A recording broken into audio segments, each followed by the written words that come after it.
Revelation 12:10. And I heard a loud voice saying in heaven, Now is come salvation and strength, and the kingdom of our God, and the power of his Christ. For the accuser of our brethren is cast down, which has accused them before our God day and night. He is described by the angel as the accuser of our brethren, who accused them before our God day and night. This scripture continues to predict that Satan will be cast down from heaven. But until that happens, it is clear that he is still occupying a place somewhere in the heavens, and that he is filling the air with malicious accusations against the people of God. A verse that follows is a warning to the inhabitants of the earth about what they might expect when the devil is ultimately cast down from heaven to earth. Therefore rejoice, ye heavens, and ye that dwell in them. Woe to the inhabitants of the earth and the sea. For the devil is come down unto you, having great wrath, because he knoweth that he hath but a short time. Revelation 12:12. Yo. What's going on? It's the Locker Room with Shep, man, Saturday edition. And this Real Talk Saturday. I'm ready to have some real conversations. It could get a little hot in here, but no pun intended from Nelly. But it's about to, it's time to have these conversations. So y'all know who this is. This your boy Shep, and I got my co-host with me. What up with it? It's Adrian Jones. Shep on one today. He in here all black on. He is ready to get spicy, and we ready. We lit. What's up though? Why the mood today, bro? It ain't to be honest, bro. Earlier this week, I was in a real volatile state, and how I was gonna approach this next week, but we decided to do it today. Wasn't coming from a place of, I could say, like love. It was coming from a place of frustration, and not understand. I wouldn't say anger, just frustration. And I prayed about it, talked about it to myself, I'm in a better place now to have the discussions that I want to have today. So before I get into that, though, right. You know what I'm saying? Mm-hmm.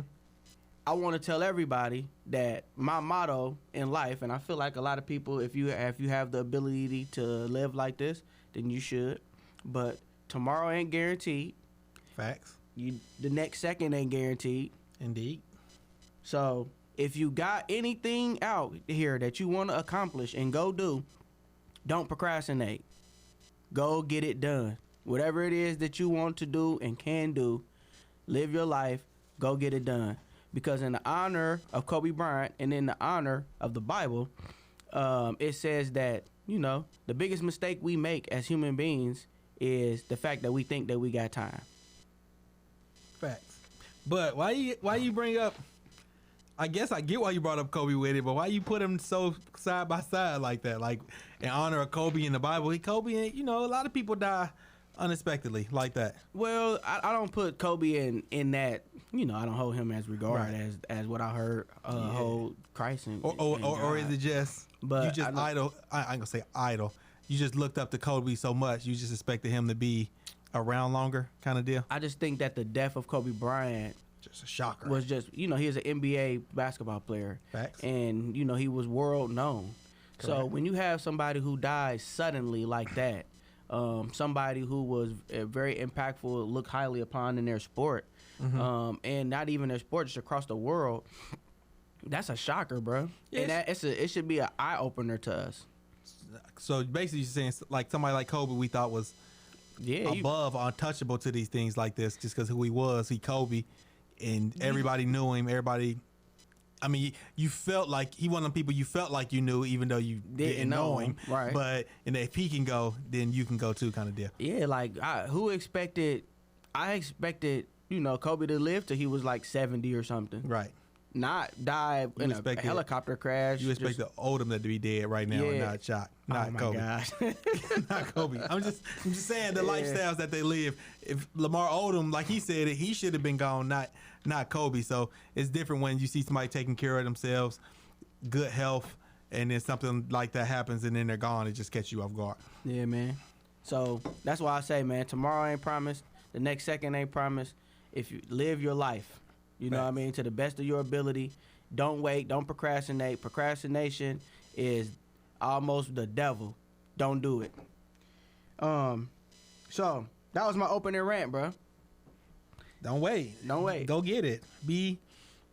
But I think people too, like I said, I was at a funeral once and the pastor said it, man. He was just like, tomorrow ain't promised. Don't be waiting on things and stuff like that. Your time ain't the same as God's time. Exactly. So, you ain't got all internally to do, you don't have an unlimited amount of time to do what you want to do. So, take them things one day at a time. Well, take them one day at a time, but you need to be moving towards them goals that you want to hit for sure. Facts. All right. So, we're going to jump into the first topic of the day. Mm-hmm. And the first topic that we got today is about police brutality.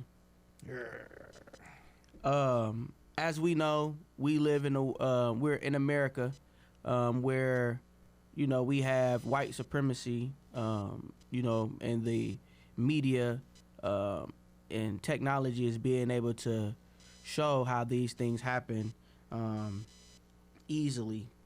But before I get to discussing it, I want to put something on here that kind of shows some type of white supremacy. One of my friends sent me this earlier in the week, and I kind of want to just show this, and I think I sent it to you yesterday. Let me see if I can find it real quick so I can play it. Let me see. Give me 1 second, y'all. He said, bro, be ready. Here it go, right here. Listen up. Tell me what y'all think. He said he's not going to shut off the car, so. Okay. That's all right. Just keep an eye on it. So just for perspective, while I'm playing this video, this is a white man being not arrested. He's been pulled over by 2 white cops. All right, and this is the sound from it. Right, good. Just put your hand on the steering wheel. No. What are you reaching for? Oh, whoa. Hey, get out of the car, man. You got a gun right there. Whoa. There's rights to this. Get out. There are rights to this. Do you have a concealed carry? There are rights there. Whoa. Get out. Hold up right there. It's open. My hands are up.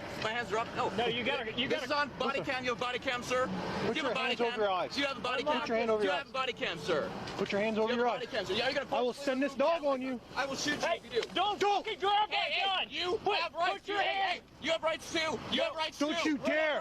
You have rights. You Right. cannot Don't you shoot me dare. here. It is unconstitutional. You know that. Right, you have a weapon, okay? Yes, I Don't. do. And it's Don't. What I need you to do. Hey, you can't be listen. grabbing me on this. Is also unconstitutional. Body cam request. Can you quit yelling so I can talk to you? You have a gun need more for me, units sir. right now. I need you to relax for me, I okay? will shoot you if this is possible. That is a threat and so that you have no body cam. You know this. He has a My body hands are open. My hands are open. Okay. My hands are open. You need to get out of the No, car I so do we not. can remove you I from do that not. weapon. You cannot. No, it is constitutionally owned. I see that. Do you have a concealed carry permit? It is not concealed. Yes, you can see the weapon. It's right there. Don't body do cam. it. Body. Okay. What are you afraid of? Don't do it. I'm not doing anything. Do me a favor. Just please step out of the car. That's all we're asking you to do. Oh, you're asking me not to gunpoint. Yes. Yes, please. Conceal your weapons, please. No. This is how we Get out treat of each the other car. civilly. Okay. Man, that's the wildest shit. You ain't even got to narrate this no more. That's the wildest shit I done seen in a long time. So he got a gun out openly, openly out there. They telling him they want him to get out the car. Get out the car. He out here saying body cam, my constitutional right. Body cam. They yelling at him. The cop actually, we can't, you know what I'm saying? He actually takes his gun and puts his gun back in the holster. My understanding was once the cop pulls the gun out, he's not supposed to put the gun away until the situation is de-escalated. The shit was not de-escalated. Then you said he drives away. He drives away at the end. Yeah, he drives away at the end. Yeah, and it couldn't have been us. Never, never, ever could have been us. Not even. Don't try that shit at home. That shit should have came with a label. Black or brown, don't try this at home. Right. You're gonna get smoked. That man would have been dead. Worst case, they would have tased him. That dog would have been up in there. They would have been trying to snatch him up out of there. They asked him having concealed carry. He said it's not concealed. It's out. Man, it's crazy. I think the only reason I give this dude, the white dude, some credit, I feel like he knew his rights.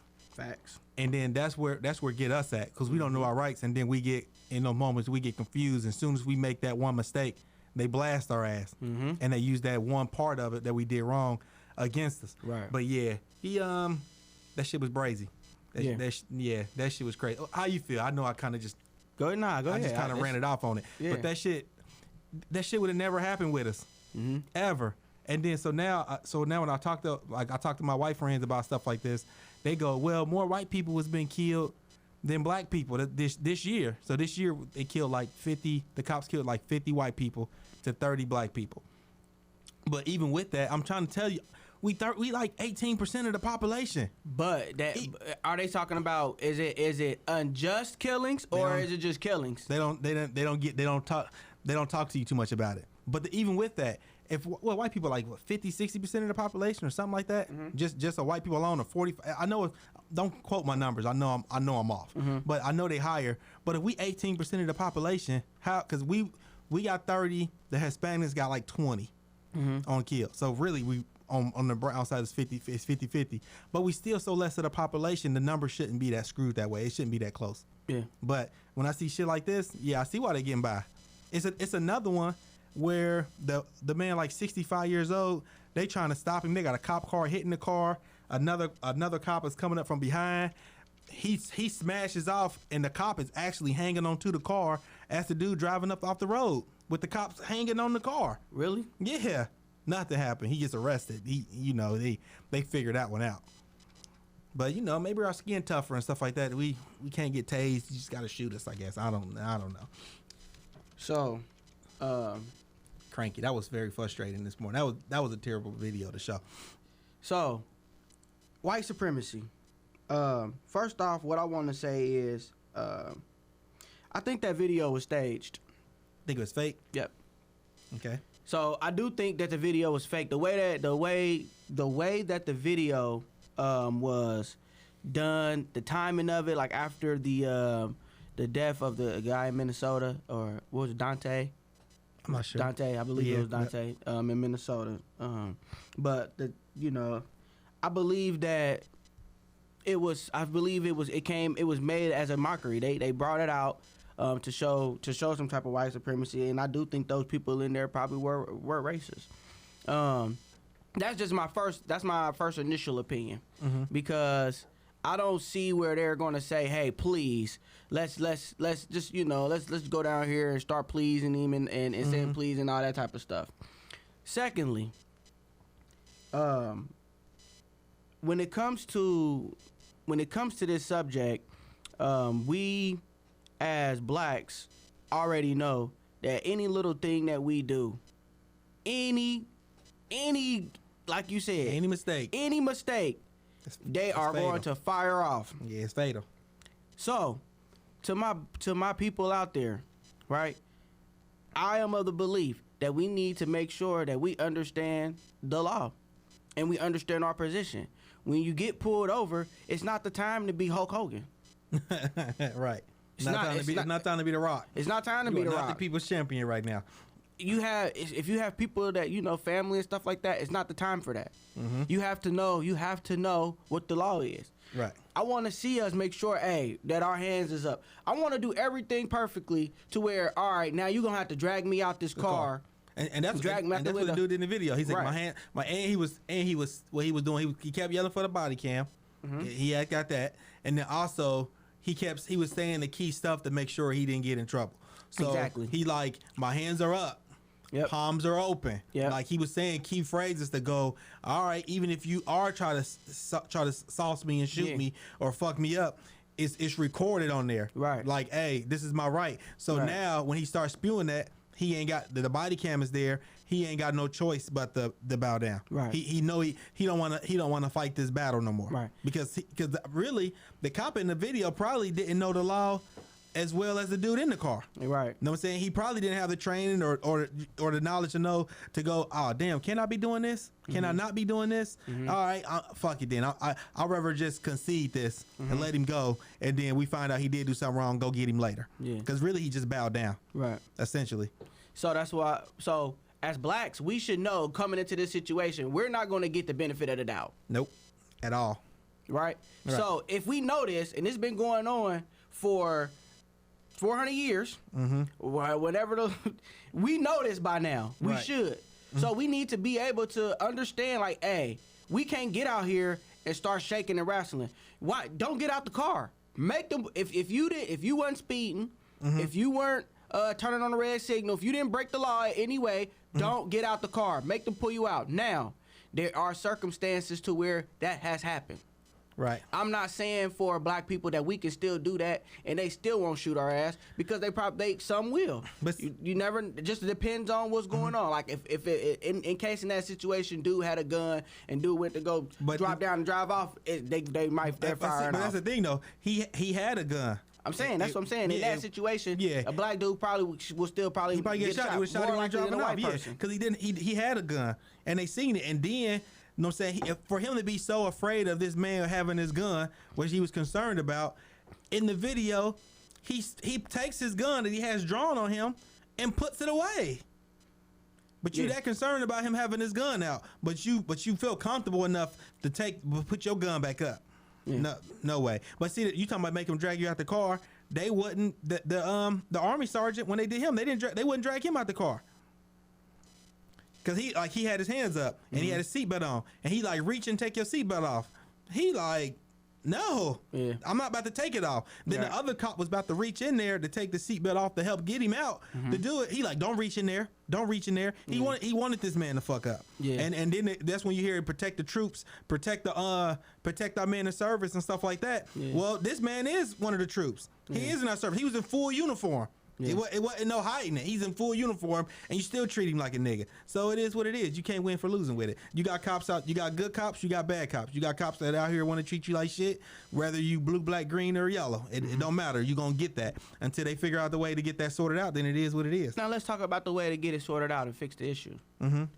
What do you think? We talked about this before. You gotta get the penalties for when this stuff happened got to be more severe. And you got to, it sounds weird to say, you probably got to pay them more.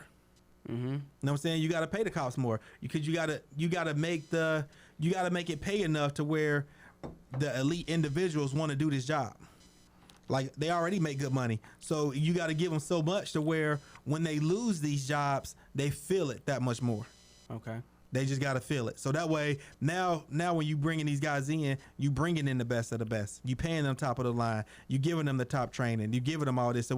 So now when they fuck up and you fire them and you take this all away from them, it means something to them. Okay. But it all starts with training and psych evaluations. Psych evaluations, for sure. You know, man, when it comes to this subject, bro, and it's strictly on white officers killing unarmed blacks or injustice blacks, because that's what the issue is. That's what the cry out is. Yeah. I don't know if there's nothing that'll fix this, bro. Look, man, that the training and the money. Look, so when you go to McDonald's, right? And your sandwich fucked up, right? Right. What's the first thing you think? I'm gonna take it back. Nah, I mean, you don't take it back. But when you put your mind thought process in the person that made your food, what the first thing you normally think is, and it's you think, it's probably some young kid in there making minimum wage, not giving a fuck. Yeah, I think they didn't care, or they was rushing. They were rushing. They was caring. Not trained. You know what I'm saying? Right. They're not trained. It's the same concept. Right. You just putting it on. The stakes are just higher. Right. The stakes are just way higher. You can't have a cop making. I know they all make good money, you know what I'm saying? Right. But you can't have them making where a certain amount of money to where he can go get this job again somewhere else, or make the same amount of money somewhere else. The time and effort got to be put into it to where it actually affects them when they lose this stuff. So do you think this is an issue of hate, or of the heart, or do you think it's just an issue of just bad training? It's a combination of a lot of different things. A lot of it is a combination of hate. A lot of combination of people who just want power, who just feel like some level of authority, who wants to feel like they're a bully. You know what I'm saying? It's a lot of that. A lot of it is training. Some of it is training where they don't, like this guy here. Can I say it was hate? They all was white. I can't say this was all hate. You know what I'm saying? They all was white. I can't say, was it a power of authority? Maybe. You know what I'm saying? But here, to me, it looked like training. Because when this dude starts spitting at you, where the body cam at? My palms are open. You ain't got your concealed carry. It's not concealed. It's right here up top. Now you don't know what to say to this dude. Right. To the point where he go, fuck you. I'm leaving. Yeah. And he drives off. Yeah. So this is training. Yeah. Because you don't know shit to say to this man. He hitting you with basic shit. Hey, my palms are open. Oh shit. Well, you ain't got no concealed carry. Nigga, it's right here. It's not concealed. Because really, if it's in your car, it's supposed to be considered concealed. You're supposed to carry a loaded gun in your shit. You're supposed to have it concealed, at least in Ohio. No, so, I thought you were supposed to be able for it to have it so it can be seen. Right now, Ohio is an open carry state. Right. So I can have my pistol on my hip long as it's full visible. Right. It got to be visible. Right. That's unconcealed. To conceal it is to hide it. Right. It got to be seen, though. So no. When you have your concealed carry, you can hide it. Oh, okay. You can have it hidden. So, but when you driving in your car, you can carry your gun in your car, but your bullets and everything is supposed to be separate from your gun. Right. So he didn't really specify. At least I didn't see whether that was or not. The case or not. Yeah. They just said that, hey, you can see the gun here. Yeah, right he here. said you can see the gun. Right there. But he didn't. And my palms are open. And body cam. Body cam. Ah, shit. Okay, bye. Whatever, and he leaves. So, and then in the video, it never got to the initial. What was the reason for pulling him over initially? They never got to it. Exactly. He just kept yelling that type of stuff and saying they can't. Go ahead. So the shit got so confused and heated with him. The cop done forgot the initial reason of pulling him over. Right. Never even got to talk about it because this dude starts spewing all this shit at him. Right. He didn't even get to talk to him about it. So this video is all training. These cops were just incompetent. I think that we need, as I originally stated, as black people, we gotta make sure, again, that we are able to take. We seen this video, right? We want to put them in the situation to where we have crossed all our T's and dotted all our I's. We know that for the most part they will light our ass up. Facts. If we jump anything. Yeah, they gonna Christmas tree your ass. You do some dumb shit. Don't put yourself in those situations. Again, it's not the time to be Stone Cold, The Rock, all of them. It's not that time. You just need to be pipe down, Jackson. Put your pride down. You ain't gotta be Bones Jones. We ain't gotta start tussling with them, because even if they handcuffing us and we get to shaking, that gives them the ability to get rough with us. Well, they put the knee in your neck and then they gotta keep you calm because you was wrestling around and now you can't breathe and now you're dead because they had to use force to hold you down because you was tussling a little bit. So and the only way again to get around it, I think there may come a case to where somebody did everything right. And they still again got the same treatment, right? Those we need to put them in a position to where that person is being able. Anytime somebody gets shot unjustly, you need to go to prison for life, period. And if it's and what I want to speak on is the issue of hate. Okay. Because some of this stuff has to do with a level of disdain or hate for the black people in the black community. Right. So what I think and why I say I don't think there's really no fixing this, bro, is because we've been dealing with this forever. Our position not only with police brutality, but with with economic injustice, with social injustice, we've been dealing with that forever. We've been second fiddle forever. Yeah, but so with that, we still get it's weird because with that, like when you say like economical and stuff like that, we still get opportunities that we didn't get before. They give us a piece of the. I mean, but what? So I'm just saying though. So like over time, like for shit to be still, because not all white people are bad, right?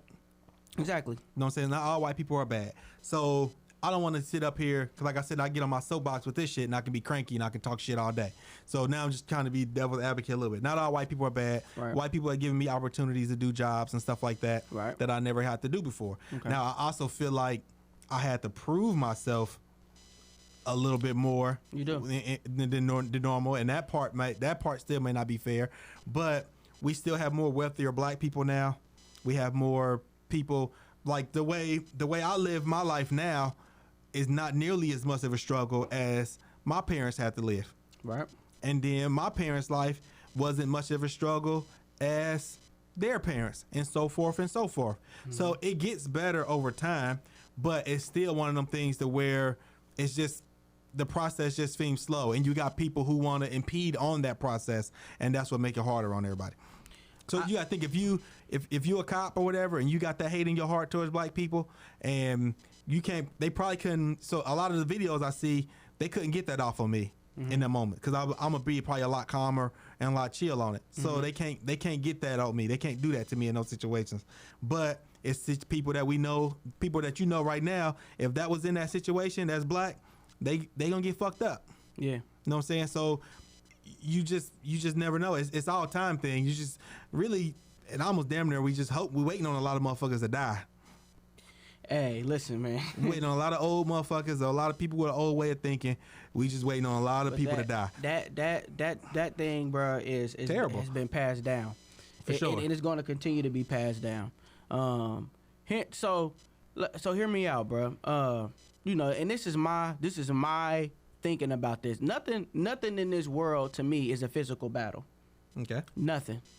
Every battle in this world to me, and how I go and think about things, is spiritual.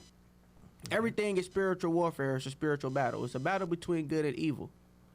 So when I boil this down, bro, and use my knowledge of the word and what God has given to me, that I feel that He's given to me, is that our position in the world was put here for a reason. We were the original kings, period. We had that covenant with God, period. We went out and started idolizing and putting other things above God and choosing to worship other gods and worship other things. We worship jewelry. We worship other things above Him, right? At the end of the day, when the Passover happened, you know what I mean, and He passed over all of the children of Israel, which I believe blacks, if that's what we truly are, came from. I believe we were one of those 12 tribes. He passed over those people and killed all of the people in Egypt, all of the first sons of Egypt, and freed all of the people of Israel, right? Mm-hmm. Just to show His true glory and His true power. We still disobeyed Him. So, for that matter, there was curses that came out on earth. I mean, on earth to those tribes. Okay. And some of the curses was you would be known as a byword. You would be brought over in ships. You would be your children will be sold. Your wives will have sex with. You will create of a land that you'll never own. You will come to a land that you don't know. Again, over in ships. That stuff and it says you will be continuously oppressed until I return. I don't know another culture of people that, come on, bro. Our name is African Americans. We weren't even from here. Right. They gave us this. We don't know if that's our true name. Right. Who else was slaves for over many years and been oppressed for over many years? Wherever you go, you get looked at. You get looked at crazy. I mean, people still do the Jews like that too. Okay. So you talking about Jews, but Jews are a lot more wealthier than we are. I mean, the ones you can't say that about. poor Jews. I mean, there are gonna be some poor ones, of course. But I'm saying, as a nation, as a ethnic group, right. they're more well off than the average African American. Maybe, I don't know, because I know some poor Jews, but then when I hear about Jews, a lot of times you do hear that they're wealthy and rich, and maybe I ain't in that circle because I don't know none of them. All the Jews I know, shit, same class as I. The thing is, over in America, maybe. Mm-hmm. So I don't know, but what I was getting to was that because of our disobedience, bro, we've been put here. The only way that we get out of this, bro, this is not gonna. We have Malcolm X. Facts. We've had Martin Luther King. Dead. We had Fred Hampton. Okay. We've had many civil rights leaders. We've had the Elijah Muhammad. We've had people of that nature, right? Mm-hmm. And they still tearing off in us. We still oppressed. We've had Barack Obama. They still don't. It's still gonna happen. It's Right. gonna take something bigger than a human being to come down and end this. Now, can he affect and drive maybe a tragedy happens, because I believe God uses tragedy, bruh, at times to show his true magnificence. Right. Maybe a certain tragedy may happen, right, that will overtake this and turn things around, but it's going to come from him.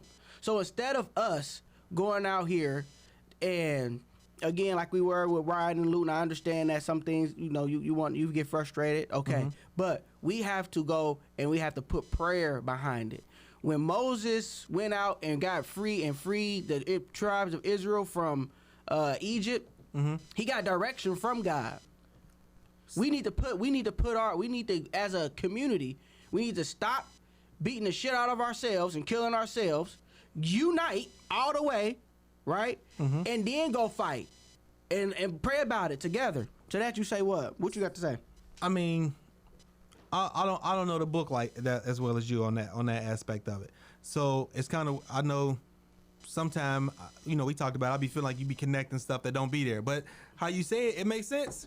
You know what I'm saying? It could be all part of it. But I mean, yeah, I just don't want to make it seem like I guess sometimes I feel like people, when they get to praying, let's say we praying on it, but we still got to make sure that, like you said, I guess the action got to go with the prayers. Exactly. You know what I mean? So as long as we doing that right, I just don't want it to turn into where we just sitting back praying and we not doing nothing about it. Well, I feel like if when those people when that person comes or when that time comes, you definitely got to make sure that you have action behind it. But just make sure that action is coming from Christ. We got to follow the direction of God. Any direction that doesn't pertain to the will of God, bro, is not going to take place. You got to think, bro. Again, man has been trying to fix this, bro. Right. Supposedly. Yeah, but man, for over 400 years. Yeah, but man is also the ones who put it in wrong. And it also depends on too. Did man put it in wrong? Maybe. That's the difference of, that's what I'm saying. And then also too, you got to think, if not all black people don't see it this way. It's like few that see it the other way. And there's also people that's going against it. That like I said, I talk to my white friends and they admit that something's wrong, right? But they feel like us as black people, we over exaggerate everything. That's where they get into with us at now. So, and that's where my frustration come through when I talk to them now, because they either feel like we over exaggerating it or it wasn't that. Like, so every time they see, and we're putting a lot of it out there now, which to me is a good thing. We putting it out there in your face to see. So now when they put it out there, they like, well, let's see the whole story first. Let's hear the whole thing unfold. Like, they try to salt it down so much all the way through and through. So the only thing I say to that is we just got to make sure we got action in place and make sure when we talk about these things, we know what we're talking about. And we in those situations, back to the core part, when we in them situations, we know our rights, we know our laws, and we just got to be careful. Right. All right. But back to your part, biblical though, shit, I don't know. I don't want to speak out of turn about something I don't know about. Okay. So now we discussed the brutality, and I know for a fact that is it's wrong. It's something needs to happen. Something needs to be fixed. Nothing is right about it. We've discussed that ad nauseum. I want to get to us as black people.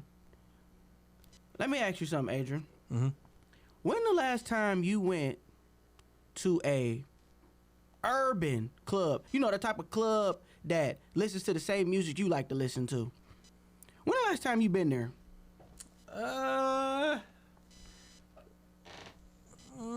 Been a little while. I think I want to say the last spot I went to, I think it was maybe 937, but it's been about 2-3 months. 2-3 months. Mm-hmm. Do you be uncomfortable? Do you when you go out there, when you go to places like that, you know, in the black community, you as a black man, do you get uncomfortable? You feel like you gotta watch your surroundings? A little bit. Only mainly maybe when I'm leaving.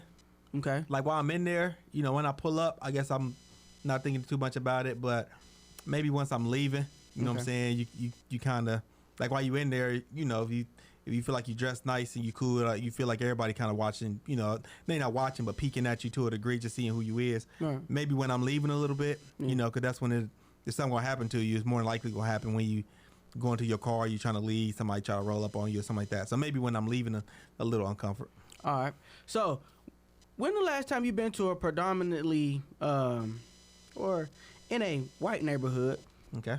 or a suburban neighborhood, or something like that, to where you around you go to a bar, Okay. right? And you walking into that bar, and again, it's probably more white people in that bar than it is blacks. Okay. Right? Very minimum blacks. Right. Do you have that same feeling?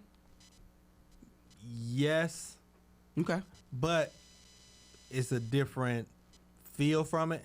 Okay. Now I got the police vibe on me feeling a little bit. Okay. I'm leaving this place. I might have had a drink or two.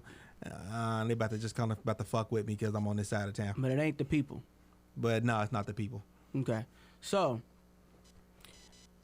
as blacks, that's fucking frustrating to me. I got you. That's very frustrating to me. Okay. Because we, right, have to go, because of the crab in a barrel mind that we got as blacks against each other, the jealousy that we got against each other, we got to go out to Centerville to have a good time and to be worry-free when we go out. We take our money and go out there because it's a peace of mind. You ain't got to worry about nobody looking at you and eyeballing you all day. Worrying about, damn, when I go outside, am I going to get jumped? Am I going to get shot? So with that, Well, let me finish, bro. yeah. That, to me, is more, it's an everyday life thing, bro.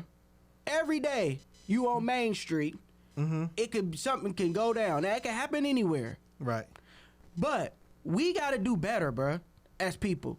Why when I'm not on Facebook a lot, but when I get on there and another black person is shot by a white cop, again, that is terrible. Right.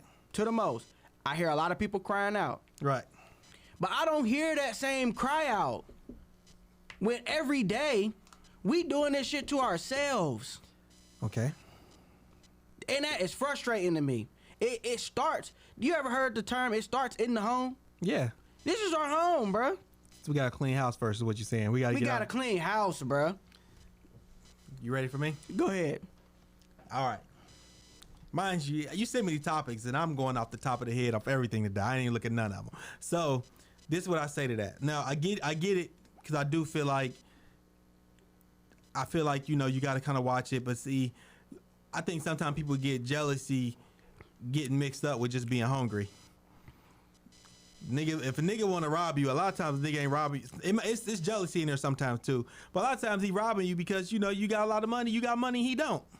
Is that really a jealousy thing? Or that's just a fucked up mindset? Both. Because you're jealous of the fact that I got something that you don't have. Yeah, but not me in particular, just saying that person. Anybody can have it. I don't care. It's not about you have it, he got it. You got it, I want it, I'm coming to take it. Okay. So that's one. Two, you say you riding up down Main Street, you riding down Gettysburg, Salem, Main Street, this, that, and the third, and you worry about somebody doing something to you. Ain't too much just random crime. Okay. Know what I mean? I don't know about too many shootings that go, oh, this nigga got a nice car, I'm about to just go shoot it up. Know what I'm saying? Normally, if somebody shoots you, think about all the people that you know that got shot. Mm-hmm. Just think about just a quick list. Some of them been done. It's retaliation. Hear me out. Okay. You know you got shot. They know they got shot. Mm-hmm. Like 90% of the time, they know who shot them. Okay, that could be the case. You know what I'm saying? That ain't random, bro. If a nigga and that's where they try to get on some black on black crime, nigga, we got an issue with each other. Now, if you say we shouldn't end all our issues with guns, we need to be better. We can be better on that for sure. But I just don't like when people be like, oh, like I talk to white people, they be like, oh man, you about to come to Dayton, this, that, and the third. They be shooting people down there. Yeah, they do. But you know why you got shot. Yeah, you did something wrong. You did something wrong. You reap what you sow. You did something to somebody. They know what you did. Fact. So there's no fear. So when I'm in the city, for the most part, there's no fear when I'm riding around. I don't dress down. If I want to dress nice, I'm not dressing down. I'm not about to not get my truck washed and all that shit because I'm thinking that somebody gonna be jealous and want to and do something to me just because I'm riding clean or I got my hair cut or something like that. I ain't worried about none of that when I ride through the city at all. Now, if I was out here doing stuff that I ain't gonna say supposed to be doing, but let's say I was selling drugs or I was scamming credit cards and I'm doing illegal activities and somebody find out about it or I rob somebody or I take something from somebody and they come back and shoot me, I'm not shocked by that. And that's what their lifestyle is. So if people who commit crimes for a living, that's what they do. So, but when I asked you the original question back to you asked me the original question about me going out to the bar. When you going out mm-hmm. to the clubs, yeah, or you going out to bars, right, mm-hmm. in black neighborhoods, okay, and it's the urban, right, and it's it's 1 o'clock, it's midnight, it's mm-hmm. you can't sit here and tell me, bro, mm-hmm. that you don't be looking around. I gotta be on my P's and Q's. To a degree, like I said, you're not being 100. No, I said to a degree. Like when it's time, like I said, when I'm in there, I ain't really flinching crazy. I'm in there, I'm talking, I'm having a good time, I'm drinking. But when it's time to go, yes, that's when it comes up. Because when I'm in there, I'm not really. If I'm in the establishment, I'm not worried about nobody about to just come hit me or snuff me or unless I'm in there doing something to somebody or let's say I'm in there and I know I got an issue with somebody. I didn't hit this person. So why don't you go out? Because you really don't even go out in them black urban neighborhoods and clubs. So why don't you? It's not my. It just ain't my scene more than anything else. Why not? Because it's one, they usually crowded. When they get lit, they usually super crowded. Mainly, it just be crowded, be loud, be noisy. It be the same thing. You see the same people, and then or you might see a bunch of people and I don't be there for that. I want to see new people. I want to see people I don't know. I want to talk to different people. So you go to the same clubs and all this stuff, the same spots, the same circles. You bump into the same people. You see the same people. They doing the same shit. I want to go somewhere. I want to go somewhere different and do different shit. All right. So we go to El Toro's. We go to few bars a lot. Mm-hmm. Right? Why ain't that choice to go to the other bars? So we giving up our spots now. So when we go to El Toro's, right? Who is always usually there? Sometimes it could just be me and you, or just look. So I'm saying, why is that the place of choice? Hear me out. So we go to El Toro, right? Okay. We always see people we don't know, mm-hmm. usually, and then when we go there, we always get a spot at the bar. Right. And then we start inviting other people. We crowd up that whole area, right. and it's nothing. It's just us up there. You ain't doing at 937. You ain't doing that there. It's gonna be jumping. It's gonna be lit. You trying to crowd it up. Other people coming in. Other people lapping all on top of you. We only got a few spots for us to go to. Not if we go there at 3 o'clock, 4 o'clock, 5 o'clock like we do at El Toro. Well, they don't sell them chicken wings. They ain't got them at. They ain't got the El Toro chicken wings at 937. And I don't. Is 937 even open I'm just saying. I mean, you got Sporties and stuff like that. Yeah, listen, I've been to Sporties plenty of times. Again, and you was ready to go last night, right? I go out into them places from time to time, right? And you know what I'm saying. I have, like you said, I don't. I found myself pretty much cool with everybody, and I'm not into that world to where I don't worry about it. Right. But what I'm saying is, we can't, as black people, let's not be. Go ahead. When did your anxiety kick in when you in these places? At all times. You just on high alert. On the second you walk in the door, you on high alert. On high alert. I leave my house, and I say, okay, I know where I'm going. I'm on high alert. So if you don't know, yeah. So if you that concerned, why do you even go? I'm not going to live my life in fear. Yeah, but you can still go to these other bars. No, I want to put money in the black community. Okay. Yeah. So I go, I put my money in the black community. I still do all that. I'm not gonna live my life in fear. I like being, I like the vibe. I like the music and stuff like that. That's how I grew up. That's my environment. But what I'm telling you is that I'm on alert. Now I'm gonna tell you, when I go out there to goddamn it, somewhere out in Centerville, my hair is down. I have no worry in the world outside of, all right, I'm leaving here drunk. I might need. Let me be watching for the police. Outside of that, as far as the people, my hair is down. What about where we was at last night? My hair was down. Okay, yeah, my hair was down. It wasn't. I mean, you still got to be. Well, it was medium. It was medium. The temperature was medium. It's in medium, and but see, the temperature is medium there, and also, it could have been on high alert because where we was at. Them wasn't. Yeah, that ain't. Right. No, I'm talking about as far as the white people. Yeah. Them wasn't. Them was suburban. Them was the niggas of white people. Right. For sure. Like, that was their thugs. That was them rednecks or whatever. Right. That was them type white folk. So, shit, this shit could have popped off easily in there than anywhere else. My ultimate point, bro, is that, right? We shouldn't be concerned when we go to certain places. We shouldn't have to do that, bro. Right. We gotta be better, bro. You know what I'm saying? How you gonna want somebody to come to help you out, another race? Just think about this, bro. This is logic. Right. Another race who has been doing this to you for years, right? But on the opposite side, and that is a big problem. But on the opposite side, we down there 10 times worse. But so now we talking about white people doing this to us. But that's what I've been talking about. Yeah, but it's not. We talking about, so when you say white people, are we just talking about random white people doing this to us, or are we talking about the police? The police, because it's about brutality. So we talking about the police doing this to us. And it's the difference when we pay our money, we pay our tax dollars. Not only police, but also you got people that, because I'm gonna get to jobs, opportunities. Yeah, it's more broad than that. Right, but we talking about people physically harming us right now. Okay. We're talking about people physically harming us right now. Right. So we take we don't even give. They take money from us, out our paychecks, to pay a group of people to protect us. Okay. Right? And now we paying this group of people to protect us, and they're not protecting us. They're harming us. They're not serving us. They're harming us. I don't pay no taxes to niggas to protect and serve me. That's the difference right there. I don't have an expectation of black people to where they are, that they're not there to do that for me. So I don't look at them like that. I don't run to the police. I don't run to black people, expect them to save me how I might run to the police to save me forever. If I'm getting robbed or something like that, I'm gonna run to the police for help, or I'm calling the police for help. Black people ain't pulling me over just to pull me over, just to search my car and shit like that, unless they coming to rob me. And I'm more likely to get pulled over by the police than to get just flat out robbed from leaving the club. Yeah, I mean, of course you're more likely to get, you're more likely to get. You are. Facts. What you mean, me? So me as far as, no, I'm just saying you in particular are. You're not even in them environments to do that. No. So let's pull it back, bro. Okay. You know what I'm saying? Let's pull it back.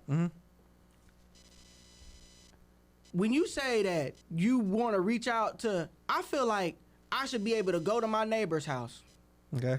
And reach out to them for help in any situation before I have to call 911, or not even 911, just before I have to go somewhere. But the thing about it is, as black people, a lot of us don't have that communication. When we look at our neighbor, it's like our neighbor, what this person, they nosy? What they looking at?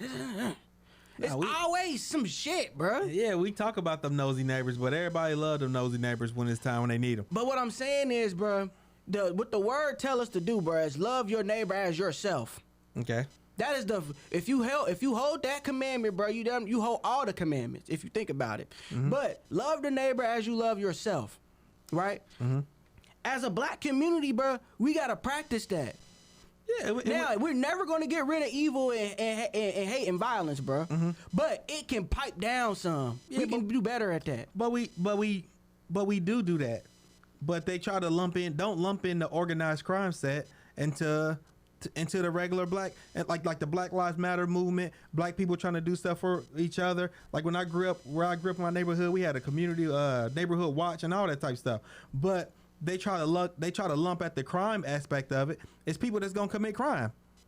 It just is what it is. It's some people who crime gonna be here. Yeah, it's people who gonna sell dope. It's people who gonna do shit that they ain't supposed to do. So what? No problem with it. Yeah, I have a problem with. I have a problem. My problem, bro. The problem is that I don't like hypocritical stuff, bro. It's not hypocritical. They're trying to lump in. You're basically trying to take the people who commit crime and lump them in with people who don't. So they're trying to lump all that in. So they try to put it all on us. So me go to work every day, take my kids to school, and and people who commit crime do these things too. But now we know what comes with, like, if you sell drugs and I'm not even gonna say sell drugs. If you do shit that you ain't supposed to do, you know what comes along with that. You reap what you sow. Okay. You know that 100%. Right. So if somebody gets shot, robbed, hurt, beat up, whatever. So that's what they do. But when the police come in, they try to paint everybody under that umbrella. Or they try to take in, they go, oh, he sold drugs, he didn't deserve it anyway. He did this, he didn't deserve anyway. He don't paint us all under that brush, or don't try to use your personal feelings or opinions to justify our lives on what they want to do. The word start with an S. I forgot what the word is, but what you're saying is they basically just predetermined black people with this. Yeah, stereotype the shit out of us off top. Right. So they try to lump it all in there. I was stereotyped. I've been stereotyped plenty of times. Yeah. When I was leaving, the store. I was leaving B-Dubs, or no, it was Frickers, a long time ago. We was at the fight. We was watching the fight. Right. So I'm leaving Frickers. All right. And when I leave, this is back in the day. That's when Magnums was popping. I had Magnums. It was on like 22s, and then I had black tint, banging, all that good stuff. Chrome grill. I'm just geeking myself up. Yeah. LED lights. We got it. You know what I'm saying? The car was nice. You got it. Damn. So very niggerish. You got it. Very. You know what I'm saying? This is what I came. When my environment, loud music. Yeah. I want to hear that. I wanted big rims. You gave me those speakers too. Thank you. You're welcome. So I come out right now. Before I leave, I said, "Hey, I'm leaving here. I got this bottle in the car. I'm going to throw this bottle out because you never know, I might get pulled over for something." Yeah. I threw the bottle out. 3 minutes after I leave out of there, I get pulled over. All I did was go to the stop sign. I make a left. I turn. Cops pull me over. 7 cruisers. Right. 1 me. So they come out like, your tent was too dark, is what they told me. Can you step out the car? Which I had front window tint, and then my tent was dark. It was the windshield tinted too, didn't you? Yeah. So I stepped out because technically I was in the wrong. I broke the law. I step out. They bring in the dogs. It's 3 dogs out there. Yeah. Sniffing the car. I'm like, I got the wrong dude. That ain't me. I work at Foot Locker. So y'all can do whatever the hell y'all want to, but y'all, what's the word you said? Stereotyping me, thinking that I'm doing this, and it's not. But hold on. I'm going off. Right. I'm yapping.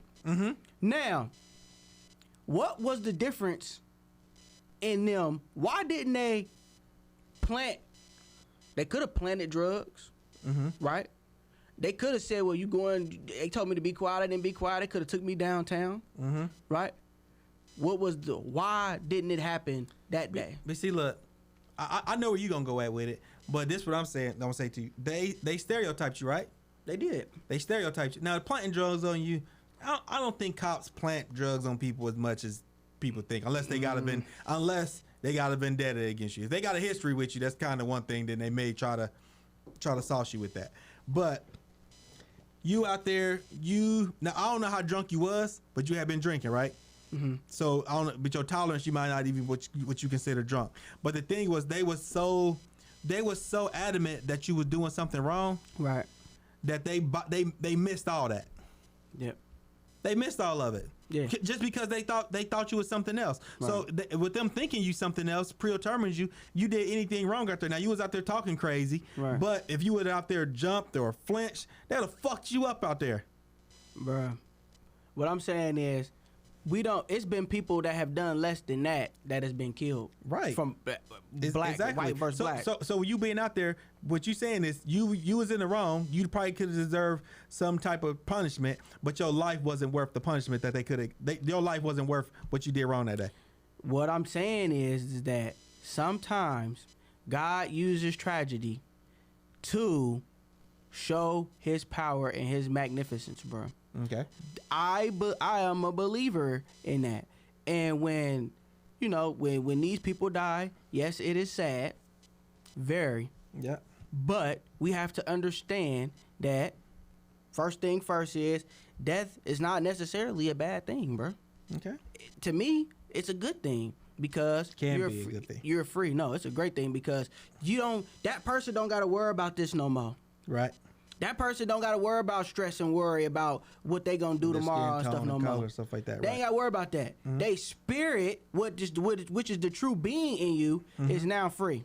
Okay. So to me, when I look at death and stuff like that, bro, the tragedy, yes, it is tragic. That is bad. That is somebody need to be there for their parents and stuff like that. Mm-hmm. Yes, the way that they went out was necessarily wrong in a human form. Mm-hmm. Right? We can't pick and choose how we're going to leave Earth, bruh.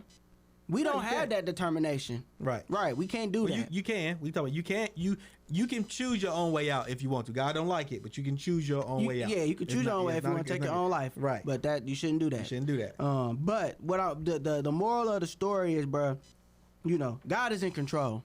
All right. Let's put it in his hands. Okay. All right.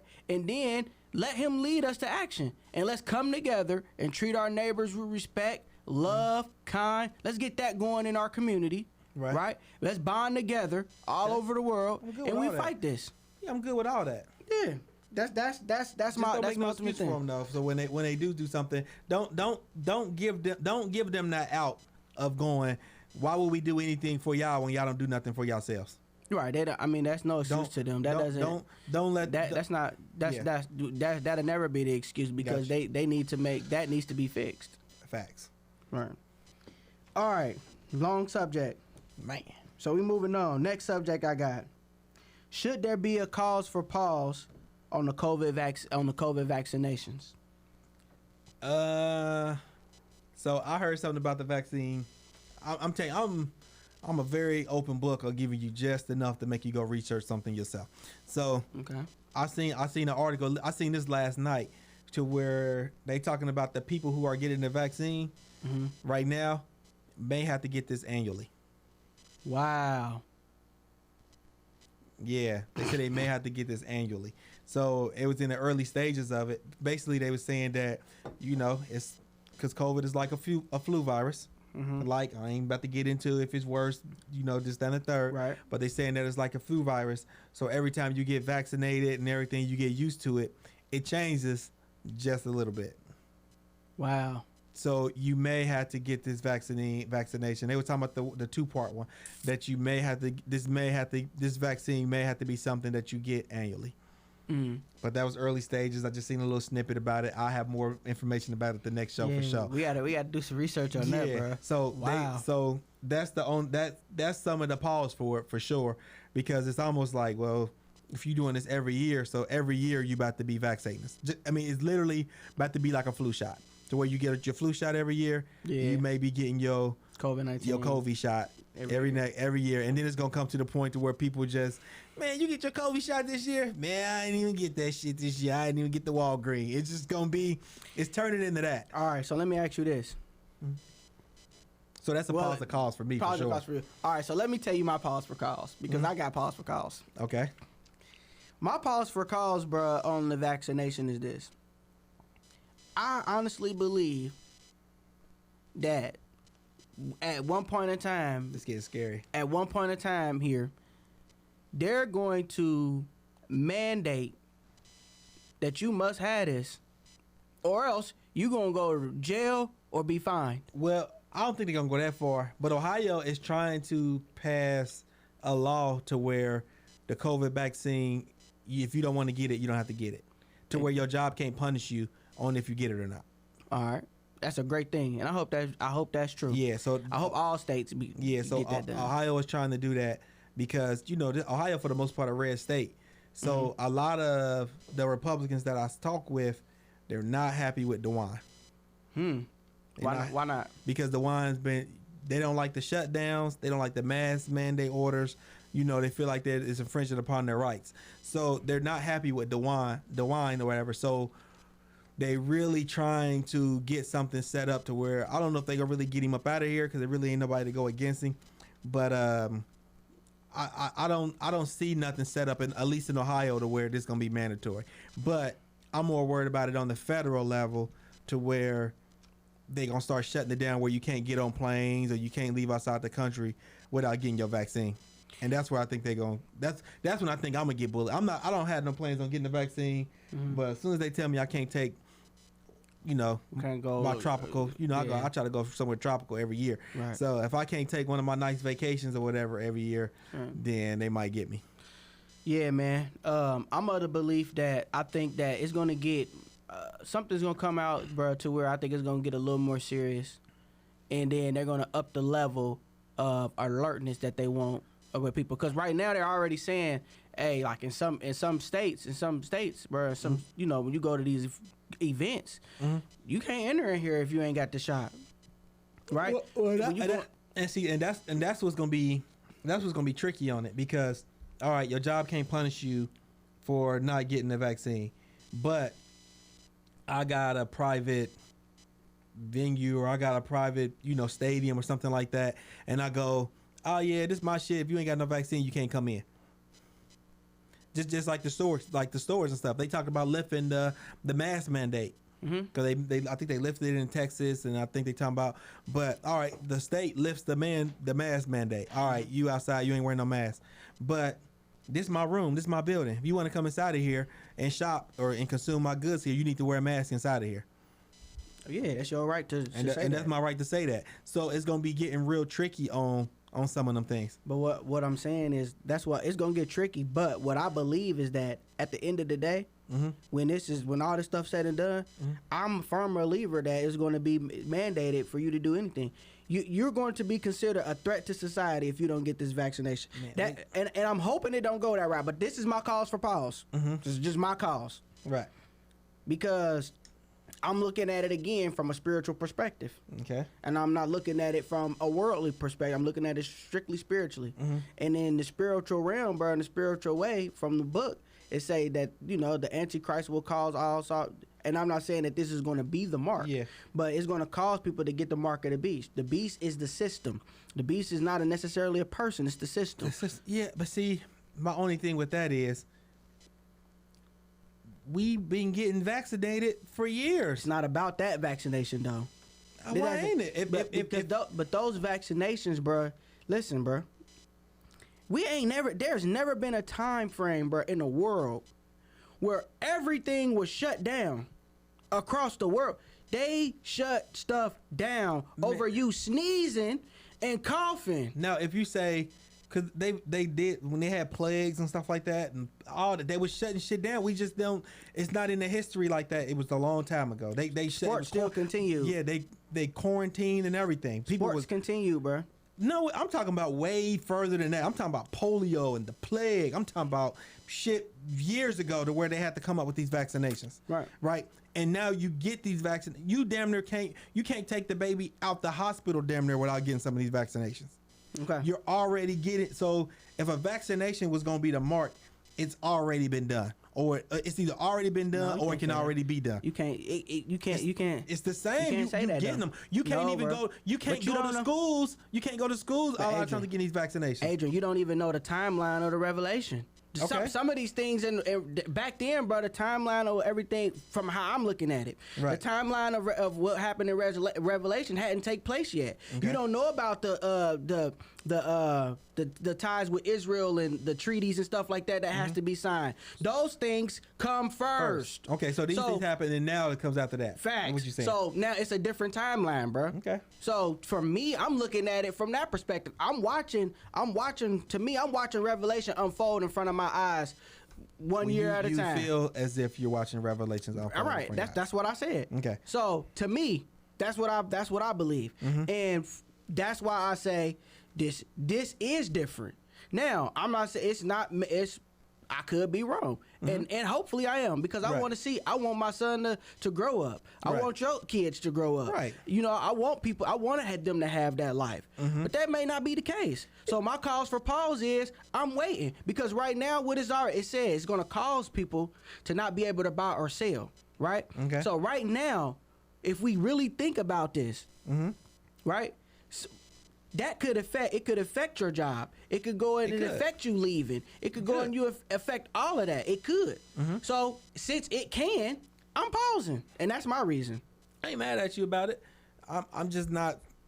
I don't necessarily agree. I guess I'm saying I'm playing both sides of the coin here, because I'm not necessarily saying you wrong, but I'm not ready to buy in and just say you right at the same time. Right. You know what I'm saying? So I'm sitting in the middle on it. I mean, it's concerning, but it's kind of hard for me.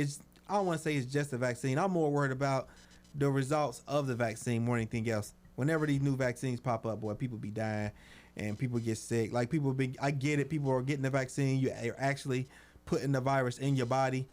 You know what I'm saying? They're trying to kill it off beforehand, so people get, COVID symptoms after taking their dose of it. So I'm chilling on it right now. I'm not in the rush, but I know eventually I'm probably gonna get I'm probably gonna get I'm gonna give in eventually for sure. I would never get it. So if it gets to the point to where they start finding you or putting you in jail, I'll just be in jail. But I'm never getting it. I don't know if they're gonna go that far, but I think the thing of it would be more at least to exile you out so much to where you just want to get it, or you can't. Well, a lot of people won't get. A lot of people are speaking out against it because of their faith too. Yeah, for sure. So, like I said, hear me out. Hear me out. And the part of Revelation is where they go, and before the return is a part where they say it's going to be it's basically attack against people who believe in Jesus. Right, persecution of the saints. Yeah, but they doing that. They doing that already without the vaccination. But just how like the little Nas X shit. What he's doing is a straight attack against Christians. But what you got to understand is, again, this is where your lack of knowledge of the Bible is showing. Yeah, I don't have the knowledge there for sure. No shame. And this is where I'm here to help you on it, or just on this side. The persecution of the saints is a growing thing, bro. It's not just one event. It's something that it gradually grows as the time comes. People get further away from the Bible, further away from believing in Christ, further away from that as time goes on, to where it's down there an afterthought. But there are going to be certain people, right? It's going to be a certain time where something comes and people are going to start being persecuted because of their faith. And with COVID and the vaccine, that's just one more thing that can say, nah, I ain't getting this because I don't want to. I believe that this is me choosing worshiping the system, because what the system allows you to do is live in this earth, buy, sell, use whatever you want to do. That's what the system does, bro. Are you going to just believe in God to make sure that your life, to truly believe in Him and lean on Him, versus are you going to live and do what the system allows you to do by getting the vaccination? If that comes down to that, right? So I'm looking at it from a long-term perspective of why I will forever pause, but I'm pausing. All right, dig it. So. Any questions on that with anybody out there? They want to, chime in or anything like that? feel free. We can always discuss, and I could bring you on the show. We can have a deeper discussion about it. Yeah, we gotta get more people on the show, man. But well, right now because of COVID, they only allowing us to. So people have to call in. We for the now. people show, bro. Everybody, if you want to be on the show, you get to be a part of it. Next topic I got up here is the about the NCAA tournament setup. Man, you get some good questions today. The NCAA, the women had a tournament and the men had a tournament. And when it went live, someone took pictures of the gym and the court that the women got, and then they showed the side by side of what the men had from the gym and the court. Well, they showed the gyms. They showed the hotel rooms. Yeah. They showed like the swag bags. Yeah. You know what I'm saying? The stuff that, the free stuff they get for being there. I think the kicker part was when they showed the food. Not the weight room? Oh, the weight room. I forgot about the weight room. But when they showed the food, I think the weight room was bad too. Yeah. But I think the food was still like the kicker, because the guys looked like they was eating like kings or whatever, and they like the women, they damn near eating ravioli. Like it was night and day different. So are you surprised that precedent is still there? No. With women and men? Mm-mm. Why not? With all of this women movement going on and stuff like that. I'm shocked that the NCAA got caught with their pants down like that. Mm-hmm. You know what I'm saying? To do it up. But it's not shocking because, and it's no knock to the college women's game. It's all about revenue. Money. Yeah. So that's really what it boiled down to. The men's side of the tournament is generating a whole lot more money and a whole lot more attention than the college game outside of things. They're not. They still should be fair. Right. They both should be fair, and they both should be treated the same.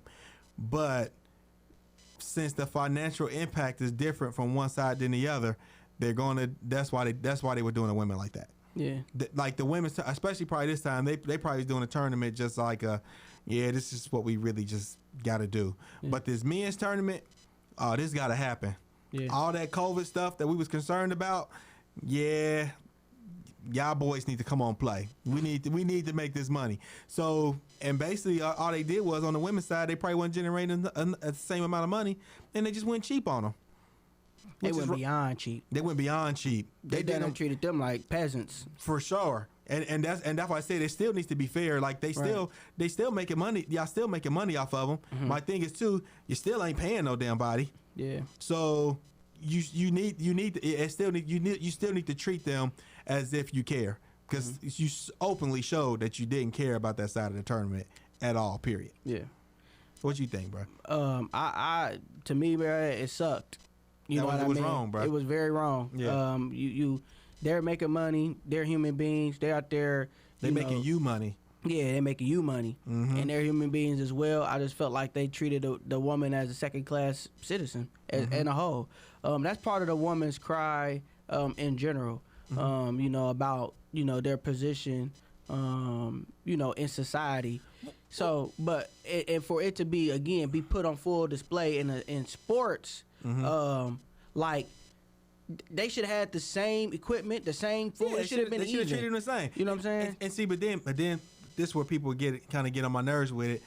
Then they start talking about. They talk about the college athlete as a whole. They go, all these guys, all these girls, they're about to go pro anyway, and about to go be making all these thousands of dollars. What that got to do with it? First of all, it ain't about having to do with nothing. Right. That's wrong. Yeah, it's wrong. It's just flat out wrong. Yeah. Only the tippity top of the. You gotta think how many college teams, how many college players there is from all college sports, from mainly just talking about basketball and football. Mm-hmm. It's all these players. The NBA draft is only 2 rounds. Yeah. You know what I'm saying? It's only 2 rounds. Yeah. It's 32 teams. Mm-hmm. So really only 60 players are guaranteed to be, or 62 players roughly is guaranteed to be drafted in the NBA. I think the women's tournament is only 1 round, or they do 2 rounds as well. I don't know how many. I never even watched the women's draft. See what I mean? But that ain't got nothing to do. They ain't got nothing to do with the women. But I'm saying though, they not making. Not everybody is making money, and then the top women's players, they money don't come nowhere close to the men's money. Yeah, they arguing that fact now too. It don't come nowhere near it, and they only treat them like that because they feel like they ain't making them the same amount of money. Well, I feel like though on the money side, that part will never be even, and it shouldn't be even because just from a business standpoint, they're not generating the revenue to pay them that money. They'd be bankrupt if they paid them the type of money. Oh yeah, no, they can't do that. They don't make that the TV money and stuff like that. But they can treat them the same. But they can treat them the same. Yes. And that was the issue. They were treated very less than. Mm-hmm. And NCAA got to make sure that they get that right. They need down there make it up to the women somehow, some way. I don't know how they can. Give them some money. Yeah. Give them some money because it was damn near. It showed they didn't care about that side of the tournament. Nope. They were doing it just cause. They didn't even have the NCAA logo on their shit. On their stuff, bro. The March Madness. They didn't even have March Madness on the thing. It was like we weren't sure we were gonna do this in March. They put them at the Y, bro. They just said, "Here go to Y. Here go your room." Go and get down there real quick. And the equipment that the Y had was better than what they had. Man. Bro, all I seen was mats and a weight ball and one bench. I seen them food trays. I said, damn, I'm like, that was worse than jail. Yeah, that was prison food. I'm like, and the thing is, you making them be here, and then, but I guess you gonna argue too. You giving them a college education? Okay. No, you're not giving them. A lot of them, some of them ain't on full free rides. So they ass gonna be in debt when they get out of here. Facts. So you're not really giving them what you giving them. Nothing. And you gotta think most women basketball players make more money overseas. Yep. So they'd rather go play overseas than to play here in the States. Or they can make more money in their career that they took up, whatever they studied in school. Yeah, because they're not making. I don't even think they. I don't think all them. I think I see some contracts where they wasn't even making like a meal a season. Yeah. Don't get pregnant, man. Don't get pregnant. It's over. It's over. Ask Candace Parker. She had to go play overseas and everything. Don't get pregnant. She just went to Chicago, right? She went to Chicago. She's upgraded her life. She just left her husband and everything else. That dude was ugly. Who was she dating? I don't know. Charles. Mm-hmm. I don't know. He was in the league. Candace was dating that ugly ass dude in the league. I'm like, I should have shot my shot. Should have shot. Maybe. Baby. Baby. Hey. Let's move on, boy. Yeah, we're gonna move on. I got a subject about baseball, but I'm gonna wait till the next show to talk about that one because that's gonna be a lengthy one. Okay. And I got a baseball jersey on. I was in the mood for that. Oh yeah. Yeah, we can move on though. We don't want to hold today up. Yeah. I gotta go eat. I want to talk about Kyrie Irving and his comments that he made. Recently, Kyrie was quoted. He had an issue with Schroeder. They both got ejected from the game. And Schroeder supposedly had called him a nigga. Okay. And Kyrie Irving, LaMarcus Aldridge says that Kyrie Irving said that it's time to remove the N-word from us, from our language. Okay. So my thing is, what are your thoughts around that? About about using the word nigga, like me and you using the word nigga towards each other. How do you feel about that? Nothing at all. Why? Because it's our word. But even if the word, where it originally derives from, right? So what it was made up for. So the word was made for us to keep us down. Right? It was a term or it was a word nigger is ignorant. Yeah. So basically they was calling us niggers. We were ignorant. I don't know how it transferred to the A. I don't know where it came from, nigga. Mm-hmm. But so from when it flowed over to us, now we using it as a word of endearment. Mm-hmm. We take the negative spin on it and flip it to a positive. Now we're using it for a positive to us. Now and we say y'all can't use the word no more. So we took this from y'all. Y'all use it. We gonna keep this. We don't want y'all calling us that. And now it's this big outcry to where, since we can't say it, should nobody be able to say it? That's what they said. Now on Kyrie's standpoint of, if he doesn't want to be called nigga, okay, I can roll with that. If I come up to you and if I say my nigga, what's up? And you go, man, I don't like that. Oh, okay. All right, then I won't call you that. Okay. And that's the same with anything. If your name Paris and I'm calling you Perry, and you go, bro, I don't like that. My bad. I'm not gonna call you that. You know what I'm saying? So I respect that aspect of it 100%. But if you think you just about to blanket it over and say, Adrian, you should stop saying the N-word all the time, or saying it when you talk to your friends or whatever, your other black people, you shouldn't say that. Nah, fuck out of here. I'm not about to not stop saying it. My nigga. Man. How you feel about it? Hear me out, bro. Yeah, you ain't taking the N-word from me. It's just, I'll be selective about it. I'm not going to say it at work or say it to try to make people, or just say it around people who don't like it just to try to make them uncomfortable, to make it weird. Yeah, that's one thing. But you think just me, you can't control what I say behind closed doors or when I'm with my circle. Yeah, you can't. But I think it was just form of is it right or wrong really? To really use, should we really be using that word towards each other because of the origin of the word? Right. And I agree with Kyrie Irving. But when you think about hear me out, bro. When you think about the origin of the word, bro, right? That's like, you know what I'm saying. So and here's another thing. I'm gonna get off the nigger word and use a holiday. So like with Easter, right? You know what I'm saying. The origin of Easter is not good. Where it comes from, right? That's a pagan tradition. Christmas is a pagan tradition. So, right. But we adopt and use those things and say, oh, well, I still going to celebrate Christmas, even though, the Bible spoke against it in the Old Testament or whatever the case may be. But, I still put the Christmas tree up in my house. I still say, well, I'm going to use this. And I'm not going to say, hey, I'm not worshiping to Tammuz or whoever that was when they built the holiday. I'm using this as being thankful for me being able to give my son and stuff gifts. But the origin of that is evil. Okay. The origin of that word, bruh, is evil. Yes. So we're using an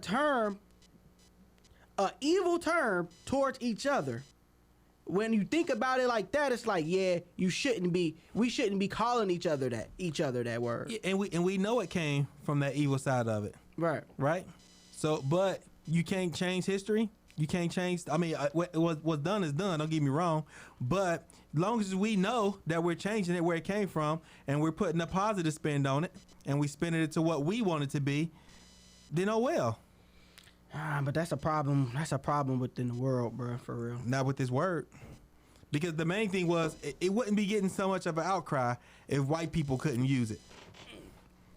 Well, this is not a white person using. This is Kyrie coming out talking about it. And but I said though, so if Kyrie, if he still, that's just like, bro, it's the same. If I come to your house and you go, man, Christmas is a pagan holiday, we don't celebrate that over here. Mm-hmm. So when I come to your house, I ain't about to come to your house with fucking mistletoes and motherfucking eggnog and shit. I'm gonna respect. I'm gonna respect that. You know what I'm saying? I'm gonna respect that. I'm gonna respect that from you. Hey, I like eggnog. Yeah, still fire. Yeah, meat with a little bit of little sauce on it. You get to it. Right. But I'm gonna respect that aspect of it when I come to you. Mm-hmm. So if Kyrie say, hey, I don't want to be called the N-word, I'm not gonna call him the N-word. I'm gonna respect that. But if you and I are okay with calling each other the N-word, I'm gonna call you the N-word, and I'm gonna call you the N-word initially, probably off the rip, until you tell me that you don't like it. Right, but the second you tell me, I'm out. But my question is, right? If the word is evil, you don't see nothing in you see that, hey, this really, we really for real shouldn't be calling each other this. Nope, we acknowledge that. So we disagree. Disagree. I mean, because down at the core problem of it, we shouldn't be calling each other that word. It's not surprising to me. You ain't not surprising me. Yeah, you're not shocking me with it. It's not like you about to come like, hey, this meant this, that, and the third, and I go, damn. Now, once I have that information, and I go, oh yeah, but we don't use it like that no more. That's not how we use the word. That's not how we go about it when we say it to each other no more. But this word was used against us to keep us down, to try to label us. So we identified that. We start calling each other that. It doesn't mean that now. Now it's more a term of endearment. My nigga, what's up? What's popping? What's jumping? And it's just a natural word that we use now. Don't forget the history of it for sure. And if I want to call you that, I call you that. And if you don't like it, you don't like it. On our part. Okay. It's hypocritical on our part. I'm telling you. I understand I use the word, but I think we can invent something else. Like, bruh, They just call each other bro all day. Bruh. I say bruh. Why we got to use nigga? I say fool because That's just what I'm. But why they trying to tell us that we should not use it? Well, what I'm saying is, but again, you're focusing on the white person. I'm talking strictly the LaMarcus Aldridge quoted Kyrie Irving, a black man, that said, "Hey, it's time to put the N word away." So I'm specifically talking about the black community. Okay. So I'm asking. But you already said your answer. Mm-hmm. I said my answer. Right. We disagree. But sure. You know what I'm saying? I just think that when we understand the origin of that word, it's not necessarily something good that we should be calling ourselves when it was used against us so much. You know what we need to do for the show? What? We need to get polls. Polls. Yeah. Polls. We need to get poll questions. Yeah. And then as soon as we discuss it, we put it up there. Do we feel like we should stop calling each other the N-word? Yeah. Yes or no? That's what I want. If it's somebody listening right now, and just put in yes or no. We know exactly what you're talking about. Just drop yes. Just drop no. If you hear this after the fact, drop a comment. Just put yes. Just put no. You ain't got to put no. Nothing behind it. Just yes or no. I want to take some time real quick to continue talking about something real quick before I get into the next subject. And it's going to be a quick 5-10 minutes. Mm-hmm. Well, that's not really quick, but I in my field of work, bro, I work in a lot of different places. And I've been a leader in a position of management for about half my life. Right. Half your working life. Half my working life. Mm-hmm. So, well, yeah, because when I turned 18, I ended up being an assistant manager. So, that's a long time for me being in management positions. Right. I've also have the opportunity to work in the financial realm as well. Mm-hmm. And, we got, again, bro, I started with this, like, we don't get, I'm tired of us not getting the opportunities like other races. I've witnessed hirings. I've witnessed people brought in higher leadership positions that and looked at boards of people and seen like, hey, I wanted to just look at to see how many of color people are in leadership positions, and it's very few. Let's just say this person's name is Jacob. Mm-hmm. All right, and Jacob works at Chase Bank, right? And at Chase Bank, he's a leader, right? Okay. And it's only, you got 100 leaders at Chase Bank, and only 3 or 4 of them are black. Right. Right? That's a problem. Now that we know that that's a problem, and that's been spoken on by multiple people about social injustices and stuff like that in the workplace or whatever, what do we do as African Americans when we get those positions? What do we do? Do we, when we get into the workplace, we already know it's harder for us to climb up the ladder. Right. But in most cases, and in some of the cases that I've seen, I get irritated, even at myself at times, because I've been a victim of this, of not doing what it takes to make a way for another black person. Instead, we BS around. We take the job for granted. Right. We don't take it, bro, like we supposed to take it and make a way for somebody else, bro. But yet, we want to get out here and complain about our position in life all day. And I'm tired, bro. I've seen it. Listen, bro. I've talked to kids. I talk to kids, bro, right, about growing up and making the right choices, bro. I've been on parts or places, parties and stuff to where I talk to adults, bro, about credit and about decision making and about all that type of things. And I'm not perfect, but I'm saying I'm out here in the trenches at a point. You know what I'm saying? To where I'm able to talk about this type of stuff. But yet, when you bring other black people on, right? Our opportunity is already scarce. But yet we get these places and we bullshit it. But yet we want to always go out here and have something to complain about, bro. And to me, that stuff frustrates me, bro. To that you say what? Well, you said a lot. I said a lot. I know. Yeah, I just went on a rampage, bro. Yeah, because it pisses me off, bro. So you said a lot. So I'm trying to break it down and get back to the beginning. So a lot of times it's true. I feel like once we get in, a lot of times once we get inside, we settle. Nah, not even so much that. So our hardest part, for the most part, above anything else, like you said at first, you only have so many black managers or something like that. Our initial first part is getting in the door. Okay. So that's our hardest part, because you gotta think, where I work at, I do most of all the hiring. Right. You know what I'm saying? I do all the interviewing, I do all the hiring. So first of all, it's for me, it's weird. I want to hire all the black people to walk in the door. Facts. I do.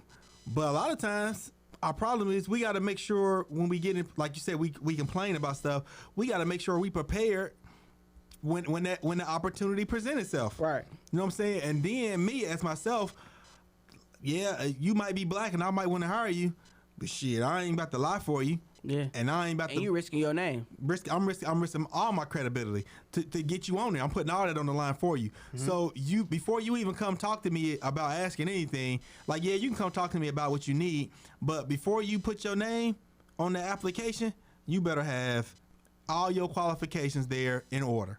Yeah. That's off top. So, because usually once we get inside, I do feel like we got to prove ourselves that much harder.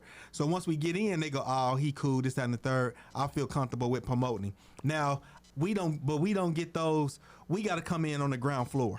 Mm-hmm. We don't get those straight to upper middle management level positions, stuff like that. We don't get to jump the line. So that's where I feel like the difference is at. But the main part is the preparation. So now, yeah, I go to work every day. And in my head, mentally, I'm like, yeah, I got to be the hardest working person here. Mm-hmm. I got to make sure I'm on top of my stuff because, yeah, like you said, the next person, because they look at it like, nah, we hired Adrian. He was, they ain't going to say it out loud, but subconsciously, yeah, he was black. Yeah. Yep, deal what black people do. He did niggerish things. Yeah. Like, you know what I'm saying? That's why I feel like thinking. But also, too, it's rough on me in general because I go to work every day with that on my mental. Right. You know what I'm saying? So it's double folded. So, but the main thing is more than anything else, we just got to make sure, we got to make sure we going into it ready to go. Like, when somebody going to give you an opportunity to get you on there, we got to have our ducks in a row. We got to have our ducks in line because, like I said, I see a lot of black people getting a lot more opportunity. Like my job I got now, mm-hmm. When I come up, I don't think black people have my role for real. Right. You know what I'm saying? Mm-hmm. I got like 40 motherfuckers for real that I gotta watch. You know what I'm saying? I ain't gonna say watch, but I gotta manage. Mm-hmm. You know what I mean? So you gotta just make sure that you in the right position. And when you get those positions, yeah, you gotta make sure you're doing right for yourself and doing right for your peoples as a whole. Mm-hmm. Cause you said a lot, bro. I feel like I'm trying to hit the gist of it. Yeah. But yeah, man, you upset about it, bro. You upset. I feel like you too mad at black people today. I'm not mad, bro. I'm not mad at black people, bro. What I'm saying is that I'm not one of them people, bro. Like, okay, that it's an issue or something, and the issue has been going on for 300 or 400 years. Mm-hmm. Why ain't you prepared? I hate when, okay, you done complained about something so much, mm-hmm. right? You up here hooping and hollering about it, but yet when it's time to open up the door, you get in the door, but now you go and live up to what the stereotype was about you. Right. We already know that it's not fair against us. We already know that, 1 out of 10 people that's hired will probably be Caucasian over black. Okay. We know that. We know these numbers. I'm just throwing a number out there. But white people feel like too. This is how white people feel now. They feel like if a black person is going up against them for a position, let's say if it's one role to fill, and it ain't no white people there. I mean, no black people there. Mm-hmm. They feel like the black person gonna get the job just off pure just because he black. I mean, I don't know. I don't believe that. I don't believe it either. But my thing is, that's how they feel. I've been in places, bro, to where, I see where we don't get the same opportunities. Okay. But I also see, yeah, it's a lack of black leadership in there. How can you how can we get people in those positions to have the communication between them in the lower level partners? So but what I'm saying is we first off we got to fix how do we get our foot in the door to get that. Yeah, the initial problem is getting the foot in the door. Period. Right. So we need to get that fixed. Right. So we need to make sure that we are prepared for that. When we get in there, we need to break the mold because unfortunately there's a mold. Right. We got to do a better job at breaking the mold. But see, that's still not all us though. It's not all us because it's not all us. But because we got to get in the door first. Yeah, we got to get in the door first. And they holding us from out the door. They holding us the door. And that's bullshit. Yeah, and then once we get in, we just got to do our thing. We can't. The problem is we trying to control how they think about us and how they view us. You can't control that. And you can't control that. Right. You can't control that at all. Period. Right. And that's why once you get in the door, a lot of times once you get in the door, they go, "Oh, okay," or you hear some. You know, you got to watch out for the key words. You hear some key words, they'll be like, "Oh, yeah, that's Adrian. Yeah, he's different." Yeah. What that mean? Right. I'm just, you're not like the others. But elaborate on that, please. Facts. Thank you. I just don't want us. I don't want us to be the people that complain, and then get in, and then now you want to be lazy. Let's not be lazy. Yeah. Let's not be lackadaisical. If we really want change, bro, in here, we gotta step our game up too. Yeah, we know we got it's already understood, bro, that we have a fight. Yes. To get out there. That's been understood. Right. We know that now. We know that for 400 years. Right. What the hell? It's time that we go out and do something, bro. Well, now. And when we get the opportunity, as slim as it will be. Because we getting opportunities now. We gotta cash it in. Yeah, we gotta cash in for sure. That's it. All right. That wasn't that long. That wasn't that bad. Yeah, it wasn't that bad. Yeah. Next topic that I'm gonna go to. We got 10 minutes left in the show, and we gonna let's get on Hubert Davis. Hubert Davis is a coach for the new coach of the North Carolina Tar Heels. When Roy Williams retired, I immediately said, "Hey, I believe a black coach needs to be hired in North Carolina." Okay. And I got my wish. Okay. North Carolina is a powerhouse team. It's in a powerhouse conference. Rich tradition there. I want to say it, but keep going. And I want to say everything this is leading to. I just want to blurt it out now, but keep going. And he had a introduction, and he was given the mic to speak, and he spoke about, his place in history. So, before I go ahead, I want to go ahead and play. How you gonna play it? Oh, I was about to blurt it out. What Hubert Davis said. I was about to blurt it out. I was just about to say I about fucked it up. I was caught off guard, bro. He said, "Go ahead. I got a white wife, y'all. I got a white." And she white. I mean, I did a lot of black things for the black community, but she white. I'm like, bro, where does that even come from? It was like he heard the echoes. Like he heard people. He must have heard this so much in his life to where he just wanted to just jump the gun before it got there. Like it was so unnatural. Yeah, he didn't have no reason to go there. It was not necessary to say. It was like, yeah, we done this. I got a white wife. Man. Why? Yeah. Man, don't even play the video, bro. He took too. I don't understand why, but he feel that pressure from society about that. So all the things he doing for, the black community and stuff like that, he's doing for it. He must really feel some type of heat about that, and it's probably something that's in his subconscious that he feels subconscious about, to where he had to come out and blurt and say that. Yeah, it definitely was. It wasn't the time for it. He had a time period to where maybe if something like that was to come up. But here you go. My wife is white. Why does that line make me feel like this? Why do I hear this song when I hear that line? The girls who love white wife. That's how I felt. We could put a little. I put it on there, but basically he came out and said that his wife was white. He was asked a question about his position in North Carolina. He was talking about how he understands the minority, where the minority of blacks, you know, and the prestigious honor that is.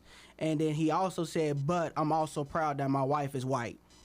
Yeah, why you proud? And it came out of nowhere. Why are you proud that your wife is white?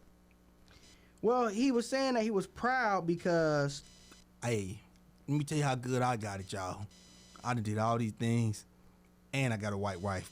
Boom, drop the mic on y'all. Like, boom. Like, I don't get it. That was so unnecessary to say. Maybe he proud of the fact. Maybe he, when he was growing up, he wasn't supposed to be with no white woman. Maybe that's the quality of change that he was so happy about. Or maybe it went right. Here. I mean, right. Oh hell, just play the audio. It's significant that I'm African American and I'm the head coach here.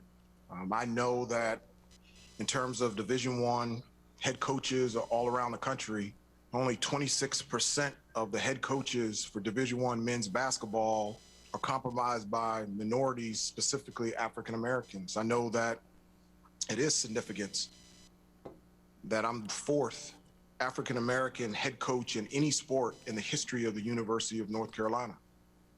I'm very proud to be African American, but I'm also very proud that my wife is white, and I'm very proud that my 3 beautiful, unbelievable kids are a combination of both of us.